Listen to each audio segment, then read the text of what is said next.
At this point, we're ready to degrease the frame. We have a screen that has been stretched, and now we need to, in essence, clean the mesh of any oils, dirt, dust, contamination that may be on the screen. And we have, as you can see, color-coded brushes, and we're going to use the white brush. The white brush is designated for degreasing. We have a green brush, which is utilized for removing the emulsion. The blue brush is for removing ink, and the red brush has a little bit stiffer bristle used for removing the haze or the stain that you may have left on the mesh after reclaiming. So we're going to use the degreasing brush, and the degreaser that we're going to use today is Dual Prep.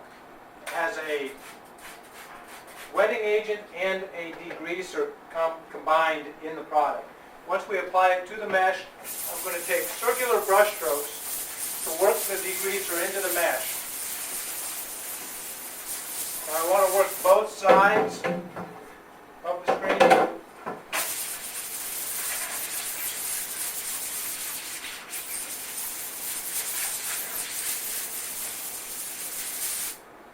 Okay, rinse my brush out.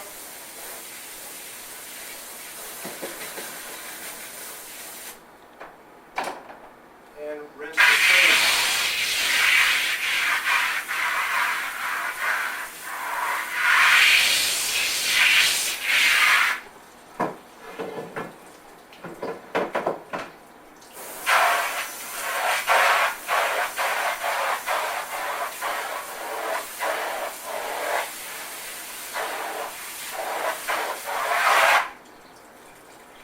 Many printers degrease with a pressure washer.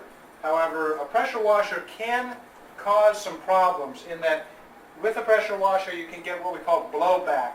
You may get degreasing chemical from the washout booth splashing back onto the mesh, which may recontaminate it.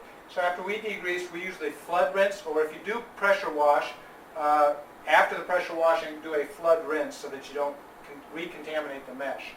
Now, another thing that I find oftentimes when I'm out in the field is printers are processing a lot of screens per day, and they may not fully remove some of the degreaser from the frame. The inside dimension of the frame can sometimes gather chemical, which is not rinsed thoroughly. That can cause contamination downstream. When you try to coat the screen, you'll get fish eyes and pinholes as a result of it. So we want to thoroughly rinse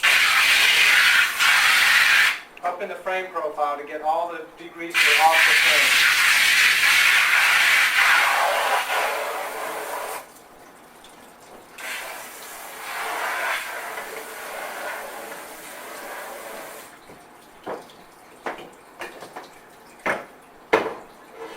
At this point, we want to dry the screen. However, what we recommend is using a vacuum to extract most of the water from the screen.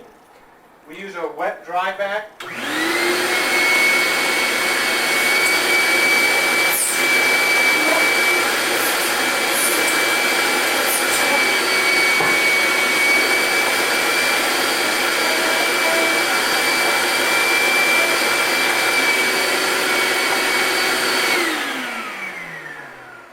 This will get over 90% of the water off the screen right now. If we drip dry, or what I see oftentimes is a wet screen being placed in front of a dirty fan, and the dirty fan would just simply pick up the dust and dirt off the floor and throw it right into the screen, oftentimes making it more contaminated after degreasing using that drying technique than if you hadn't degreased at all. So once we degrease the screen, you've got to be very careful to keep the mesh very, very clean. So we do recommend using a vacuum. You have to keep the vacuum wand very, very clean. You can't use this to suck up water off the floor, for example. Keep that wand very, very clean. Some printers do use compressed air, which can work, but it's a very small surface area that you're drying, so it's a slower process, and it can have oil in the line. Again, we do like the vacuum as opposed to that.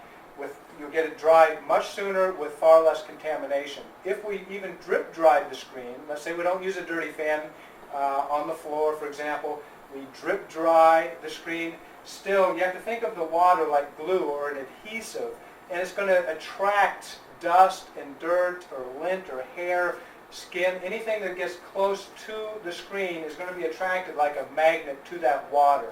So if we get the water off as soon as possible, we can get it dry sooner, be able to coat the screens with far less contamination. At this point, if you have a commercial dryer, we recommend putting it into the drying cabinet.